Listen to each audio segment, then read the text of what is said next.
Okay, well, welcome to our Friday Arts, Media, and Marketing Alumni Chats for 2025. Today, I'm joined by Elie. Leo is a coordinator for MediaLink, the consulting arm of United Talent Agency. Leo was an English major and a film and media minor. Leo, thank you for joining us today. Thanks so much for having me. Absolutely. So maybe we'll just start in when we first started talking. I, of course, knew United Talent Agency, but I Yeah. didn't know MediaLink. So can you tell us a little bit about what MediaLink does and how it's related to United Talent Agency? Yeah. So MediaLink is essentially United Talent's advisory arm. It was purchased about 2.5 years ago, I think, at this point. So it's still relatively new, which is why it's not necessarily always incorporated into the branding. But well, UTA traditionally works with individuals, actors, musicians, influencers. MediaLink is more focused on the company side of things.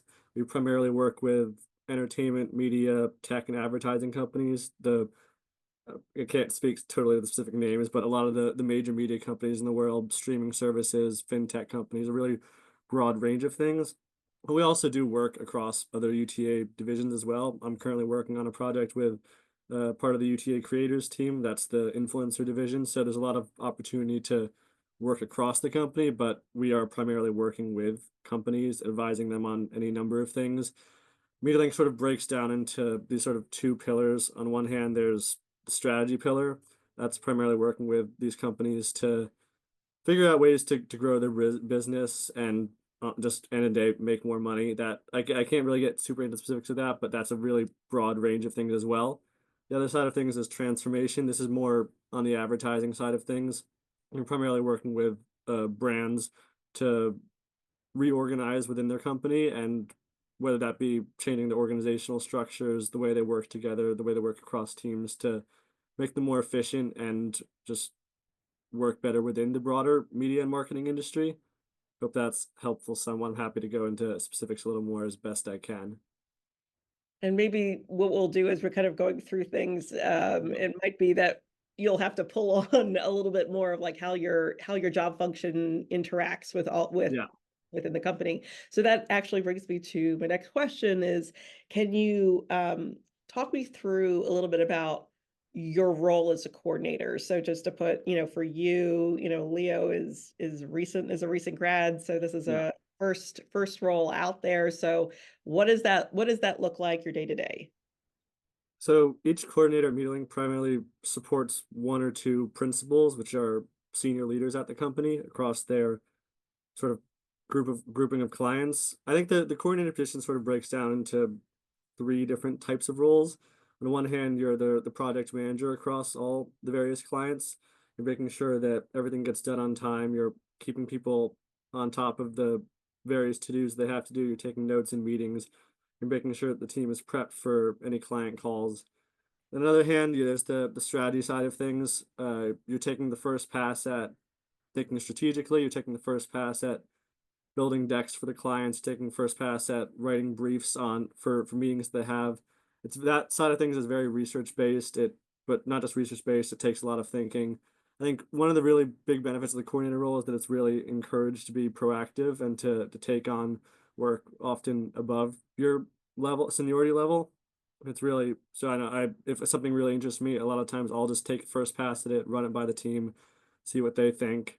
And I think that the third side of things is the more research side of things. You're sort of staying on top of trends within the industry, keeping up with news, following the trades, and if any news are coming out that is relevant to your clients or to the business, you're reading these articles, listening to these podcasts, watching these shows, and then presenting a sort of POV to your client team to help make sure they're updated with everything that's happening in the world, and just overall ensuring that the client is able to keep up to date with the constantly changing media, marketing, entertainment world. Every day is completely different, and you always have to be thinking weeks, months, years ahead with all the work that you're doing. I was going to ask you a follow-up question, but now you brought it trends, trades, the podcast. So I'm kind of curious, if we just kind of dive into that area, like, Yeah. is there a trend that that you are seeing, or that you might suggest, like, hey folks, just it's something that is really big in our world now? And what are the like, I'm sure it's like Variety Deadline, but there might be other things that you're following, or podcasts. So anything you can think of in that realm, I'd be curious. I'm sure others would be to know. Yeah, just to speak first, I think the sort of general trades that I try to keep up with, I tried to build this into my daily routine at Georgetown as well, but taking some time every morning to look through a number of relevant sites. I think the ones I commonly turn to are, like you said, Deadline, Hollywood Reporter, Variety, Adweek, Ad Age, Business Insider, Wall Street Journal. Podcast wise, again, a lot of these publications also have podcasts. Adweek, Digiday, Ad Age, they all have their own podcast networks. My usual go-to on the morning on the train is a podcast called The Town, which is sort of just about the business of Hollywood and entertainment in general. I find that that's really applicable to the work that I'm doing. I've worked with a couple streaming services, so what they talk about is always really applicable, and they also just fun to listen to. So highly recommend that one. As to a specific trend or two, one of the products I'm working on, we're working with this social video company to sort of help them figure out how to make their content a little more premium, more similar to linear content, or what we're basically watching on cable or on streaming services, and sort of trying to navigate that blend. Obviously, younger audience especially are turning towards social media to watch videos, whether it's a TikTok or an Instagram, or I don't know if Pinterest has videos, but Reddit. But at the same time, they're trying to figure out how to make this content more premium, make it more compete more with streaming services and with broadcast cable. So we're doing a lot of research into how these companies can do that, how they can make this traditionally, user generated, or whether or influencer created content, and make it really competitive with more traditional TV shows and films. And that's been a super interesting product for me to get involved on. I think it's super relevant. Obviously, as a consumer myself, on social media, also watching on, Netflix and Max and all the other streaming services, trying to figure out where the next step is, where these different areas of consuming entertainment sort of begin to blend and come together, because that is generally where the industry tends to be heading. Creators are becoming more relevant every day. People are creating better, more professional content. So figuring out how these worlds will come together, and then how to monetize it. Yeah, as I'm listening to you talking about like the things that you're listening to, and the trends, for a lot of students, as they're thinking, okay, how can I be competitive if I go in for if I get, lucky enough to be called in for an interview. So like a question I have, like, what are the activities and interests you pursued in school that helped you? And I'm thinking like, well, you obviously kept track of like the trades while you were here, but what are some of the other things that you did and learned that were helpful in setting you up well? Yeah. But I think honestly, just staying up to date with these industries was the most valuable thing for me. This is a sort of just I tried to build, like when I worked at Paramount last summer. This was something they really emphasized, building it into your daily routine. And then when I went into my interview process for various companies, when I was applying for jobs, being able to speak with a POV on all these topical trends really helped make me stand out, in my opinion. So I think building that early into my routine at Georgetown, just like again, one of the really good things I think about media and entertainment is that it's really fun to just stay up to date with the world, whether it's going to see the latest movies or watching the latest shows, or you can even, I guess, justify to an extent, being on social media. It makes it easy just to stay on top of what's happening in these industries. Then I guess to speak to other things I did at Georgetown. I was part of Georgetown Ventures, which is the student run sort of C accelerator for startups on campus. There, I think I really was able to start to understand working with different clients across different industries, having the ability to really learn about a specific part of the corporate world really quickly. There I worked with healthcare companies, I worked with education companies, communications companies. So being able to really quickly get up to speed on some part of these worlds and being able to adapt to the way they're thinking, I think was a really helpful skill. And at the same time, getting the chance to learn how to communicate with people at a professional level before entering the workspace. Whether I think like even just super simple things like learning how to write good emails, I think is super relevant, super important, and will immediately make you stand out when you're a new college grad. I know I've seen that with other college grads, even just like the emails are, more casual or just have even it maybe take a little more work and be a little slower, but being able to communicate well over email, over Slack, over things like that is really important.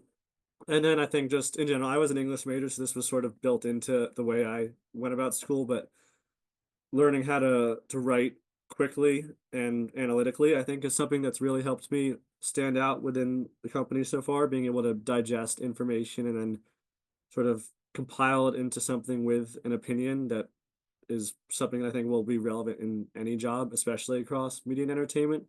So I highly recommend, just taking a crack at reading articles and writing up your own opinions on them, being able to, digest and analyze information. I think that's just a skill that will be helpful whenever. Oh, that's so great. And it takes me into my next thought, because I always like to talk about skills that set you up. And for and I want to ask you a little bit about maybe some hard skills, but Yeah. I love the communication piece, that in terms of skills, it seems like the ability to read, write something succinctly, well, critically, like read something critically, and yeah, speak professionally and Yeah. write professionally. So like these are all good skills. Is there anything else? I'm thinking you obviously said research earlier. Anything else you can think of maybe on the soft skill side, of the Yeah. skills? Yeah. I'd say on one thing that MediaLink is a company that deals with a lot of volume. We're working across a number of clients. We have a million different things to do coming in every day, emails coming in, asks coming in. And I think that something that I would have loved to have, this is honestly speaking in hindsight, not necessarily what I did at Georgetown, but I would have loved to have created, organizational structures for myself, whether that be a place where I just consolidate all my to-dos for the day, really getting up to date with, keeping a color coded calendar that, tracks everything I need to do, whether that be reminders or deadlines, things like that. I think being able to really be organized is something that isn't necessarily always taught in college. It's oftentimes something you kind of have to figure out for yourself. But being able to come into the workplace with that structure set for yourself, I think would have helped to ease a lot of stress and also save a lot of time. Let me think. What else?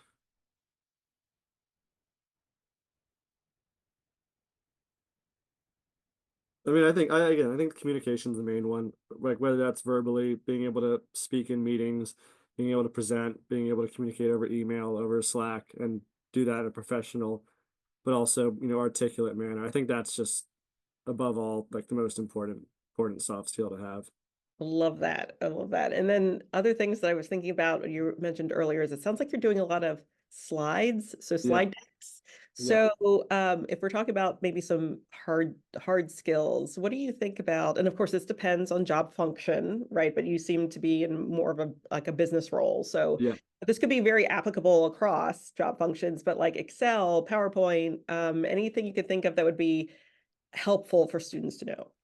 I mean, I think those are the two main ones. I think again, for the most part, most jobs you go into will require PowerPoint or Excel in some shape or form. I know it was definitely something I didn't do a lot of in college and learned on the job obviously, but I spent a lot of time in PowerPoint, spent a lot of time in Excel, and I think building those foundations early is another easy way to set you apart, even if it's just I was at Georgetown. I was lucky enough to get to be part of clubs where building slides was something that we did do regularly, so I did was able to practice those skills a bit. Excel not so much. We did a bunch of training once I started my job, but I think those two are the most relevant hard skills in general.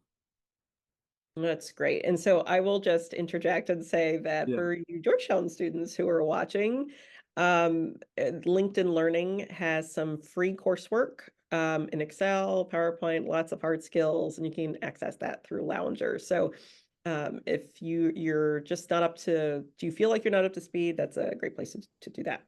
Okay, so moving on, as we were chatting a little bit before we started, I know, or you told me that that you got your job by basically cold applying. And so for a lot of students, they get frustrated, they think they're putting their applications out into a black hole.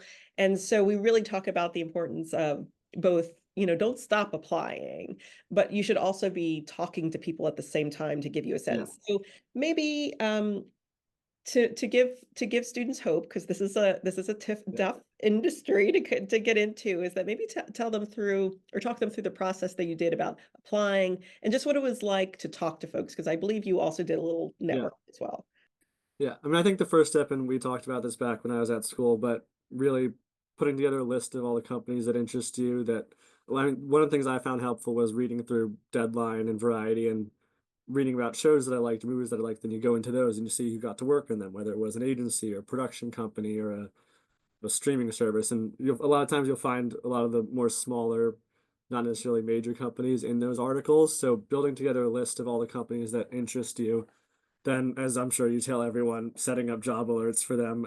I think that really helped. Is something I learned just throughout my various processes. Being able to apply within, like 24 hours of a job coming out makes such a big difference. And, like, specifically in this case, I like applied to this job within like 3 hours of it, and I got like a response super quickly. And I think had I waited a couple days, I probably would have not. I think I saw it like 2 weeks later it got closed because it got too many applications. So being really on top of things, like setting up those alerts so you don't have to waste time just scrolling through job sites all the time. And I think obviously you mentioned networking. When I was doing this, I talked to you about it. I talked about finding people to talk at. I talked to a lot of people at talent agencies beforehand, whether that be UTA or CAA or WME, people across the film industry, at Disney, at Amazon, at other companies that Georgetown alums have worked at. I think obviously work with the Georgetown network as much as you can. Reach out to people. I got really high success rate with responses. Everyone was super welcoming, friendly, willing to connect me to more people that were able to give me more relevant expertise. And also, I've stayed in touch with a couple of those people. They've checked in at where I'm at with my job search now. They've sent me job postings that have come up since to see if I'm still interested. So that's like, again, super important. Specifically with this job, well, I did cold apply. Like, I, had known about the company. I was following it. I had alerts up for it. After applying, I find like a recruiter like on LinkedIn, and then I messaged her saying, hey, just applied for this job. Think I'd be a great fit. Here's why. And then sent her my resume. And within like a day, she got back and was like, hey, your resume looks great. I'm pushing you forward to our interview process. So I think that definitely helps make me stand out, especially because it was honestly it was a little strange because they told me in my first interview that the job was not for uh college graduates, but which was a fun twist, but eventually ended up being one, obviously. So like I said, communicating with them and getting that sort of inside track definitely helped, I think, versus so I do recommend, putting in a little bit of extra effort, try to find the recruiter, let them know you applied. Most of the time they're probably not going to, but you know, maybe you got lucky like I did. Exactly. So I think that's such a great story, because the job alerts, I 100% tell students to set job alerts, because the number of applications received in a lot of these very popular industries, Yeah.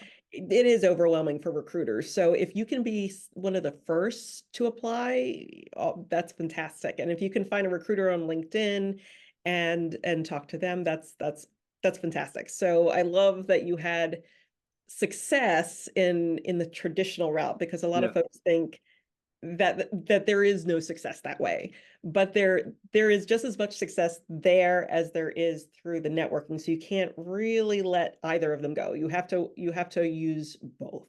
Yeah. um I mean, I'd say like all my internships in college, same thing, just got through cold applying. So it does work, but right. And so yeah. actually, Leo, was Paramount the same? Was it a cold apply? And Paramount was a cold apply. I just applied, heard back about that from them, a week or two later for an MBA internship, which obviously I was not relevant for, but then they moved me along to some other more applicable opportunities.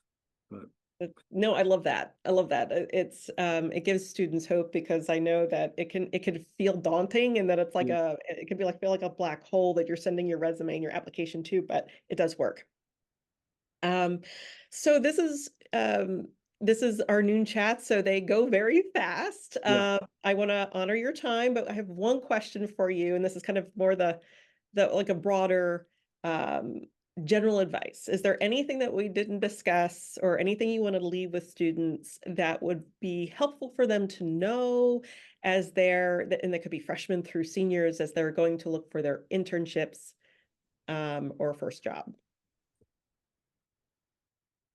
I think we've talked through a lot of my main pieces of advice so far. I mean, I think like this is probably again generic to say, but try things out. If an internship isn't necessarily, your dream one, that's totally fine. You never know. I mean, at the very worst, it's gonna help you figure out what you don't like. My first internship I didn't love it, and that helped put me on a completely different track. And then my next internship I loved, and that completely changed things. So, keeping yourself open to different types of jobs, different types of industries. What I wanted to do as a freshman is completely different from what I want to do now. And you never really know things until you try them out. And again, part of that is research, really finding what excites you and what you want to keep reading about or listening about. So, consuming as much media content as you can, specifically within media and entertainment, uh, taking the time to figure out whether you want to work in a corporate side of things or on a more creative side of things. I was lucky enough to be within the film minor and get to have a taste of both.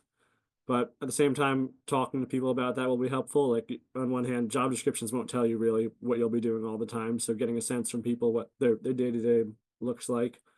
I mean, starting that networking process as early as you can would have definitely liked to do a better job of that. Uh, but yeah, I don't know. I think specific things, job alerts, research. When it comes to interviews, obviously, have some prepped, somewhat scripted answers that you can adjust to various interviews.